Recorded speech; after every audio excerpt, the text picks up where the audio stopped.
How to cancel a booking in Expedia. Hi everyone, welcome back to our channel How to Geek. In this video I will show you how you can cancel a booking on Expedia, so make sure to watch the video till the end.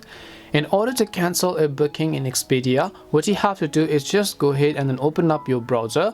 Once you open your browser, you just want to come to expedia.com and then make sure that you're signed in with your Expedia account. Now once you've done so, there are two ways to cancel it. One is directly by going to the trips section, which is at the top right hand side, as you could clearly see over here. Once you go to the option called trips, which is at the top right hand side, you should be able to go ahead and navigate to it. You'll find all of the bookings that you've placed, and once you see all of the bookings you've placed, you should be able to cancel them accordingly. But if that is not the option for you, then there is also another thing that you can do, and that is that you have to actually scroll down until you get to this section where it says here to help you keep on the move. And once you come to this section, right on the first option, you'll find the option called change or cancel a trip. So all you have to do is just go to this option called change or cancel a trip. Once you do that, a customer support will actually appear up on the right hand side, which is a virtual agent.